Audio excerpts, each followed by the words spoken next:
আজ রান্না করব এঁচোড় চিংড়ি।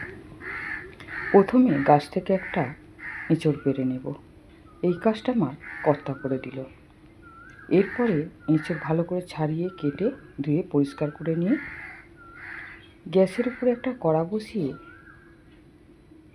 বেশ 300 গ্রামের মতো জল দিয়ে 1 চামচ হলুদ দিয়ে এঁচোড়গুলোকে সেদ্ধ বসিয়ে দিলাম। সঙ্গে চিংড়ি মাছ নিয়েছি 250 গ্রামের মতো, মাঝারি সাইজের চিংড়ি মাছ ভালো করে ছাড়িয়ে পরিষ্কার করে ধুয়ে নুন হলুদ মাখিয়ে নিয়েছি। এরপরে এঁচোড় সিদ্ধ বসিয়ে এতে দিলাম অল্প একটু সর্ষের তেল। যেই পাত্রে এঁচোড় সেদ্ধ করা হয় তাতে আঠাটা লেগে যায়, তেল দিলে আর আঠা লাগবে না। এরপরে এঁচোড়টা একটা ঝাঁঝরির মধ্যে নামিয়ে নিয়ে জলটা ছেঁকে নেব। 3টে আলু বেশ বড় বড় করে কেটে নিয়েছি, যেভাবে মাংসর আলু কাটে ওইভাবে কেটে নিয়েছি। এরপরে কড়াইতে তেল দিয়ে তেল গরম হয়ে যাওয়ার পরে আলুগুলোকে অল্প হলুদ দিয়ে ভেজে নিলাম।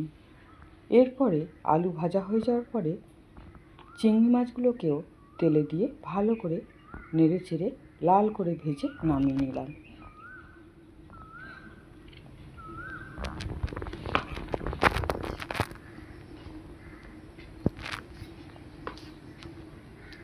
সেদ্ধ করে রাখা এঁচোড়গুলোকে ভালো করে তেলে নেড়ে নেব।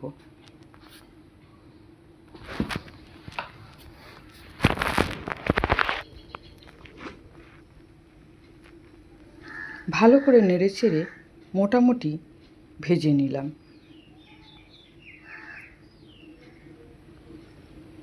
এরপরে একটা বড় পাত্রের মধ্যে নামিয়ে রেখে দেব।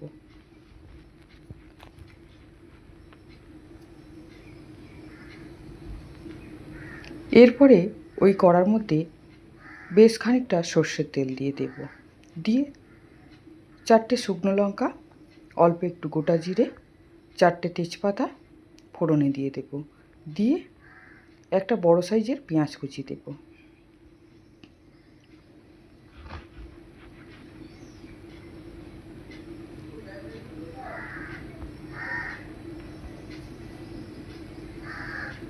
এই যে মশলাটা হচ্ছে 2 ইঞ্চি আদা, 6 কোয়া রসুন আর একটা পেঁয়াজকে ভালো করে মিক্সিতে একসঙ্গে বেটে নিয়েছি।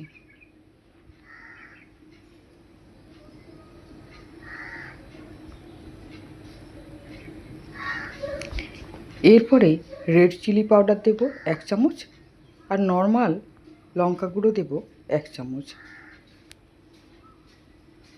দেব হলুদ গুঁড়ো 2 চামচ, ধনে গুঁড়ো 1 চামচ, জিরে গুঁড়ো 1 চামচ।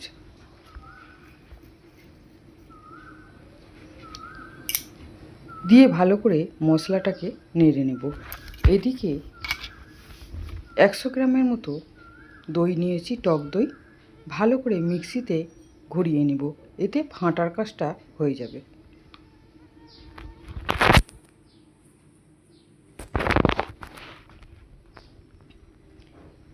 টমেটো সস দেব। আমি এতে আজকে তরকারিতে টমেটো দেব না, আমি যে টমেটো সস বানিয়েছিলাম সেই সস দিয়েই তরকারিটা করব। টমেটো সসের ভিডিও এর আগে দেখিয়েছি, যদি দেখতে চান তাহলে দেখে নিতে পারেন।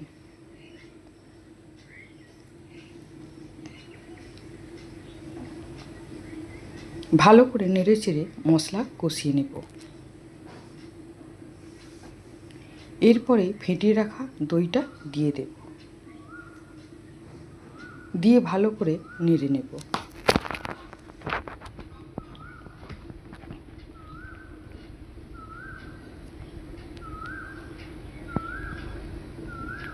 মশলা থেকে তেল ছেড়ে দিয়েছে, ভেজে রাখা আলু দিয়ে দেব মশলার মধ্যে, আর এঁচোড় ভেজে রাখা দিয়ে দেব।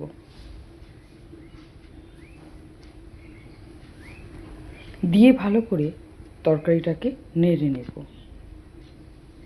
বেশ কিছুক্ষণ ঢেকে দেব যাতে তরকারিটা ভালো মতো মজে যায়। এতে পরিমাণ মতো লবণ দিয়েছি, 1 চামচ চিনি দিয়ে দিলাম।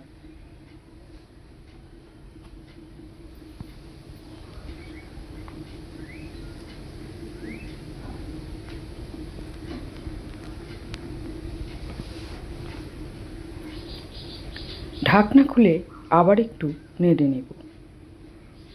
এরপরে মিক্সির জার ধোয়া জলটা দিয়ে দেব। দিয়ে এবারে পরিমাণ মতো ঝোলের জন্য জল দিয়ে দেব। তরকারিটা যাতে ভালো মতো সেদ্ধ হয় আর অল্প একটু গ্রেভি থাকে, এই রকম জল দেব।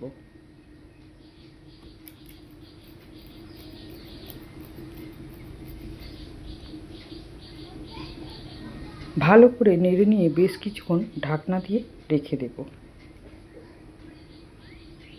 তরকারি ভালো মতো ফুটে গেছে, ঢাকনা খুলে আবার একটু নেড়ে নেব।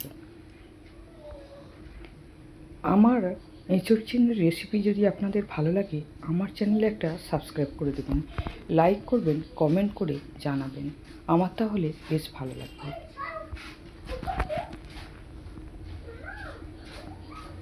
আলুগুলোকে একটু খুন্তি দিয়ে কেটে দেখে নেব সেদ্ধ হয়েছে নাকি। এরপরে ভেজে রাখা চিংড়ি মাছ দিয়ে দেব।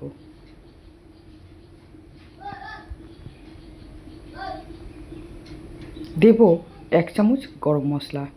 এটা আমার বাড়িতেই বানানো, এরও ভিডিও দেওয়া আছে। এরপরে 1/2 চামচ ঘি দিয়ে একটু নেড়ে নিয়ে তরকারি নামিয়ে নেব। এইভাবে আপনারা এঁচোড় চিংড়ি করে খেয়ে দেখুন, খুবই সুন্দর লাগে।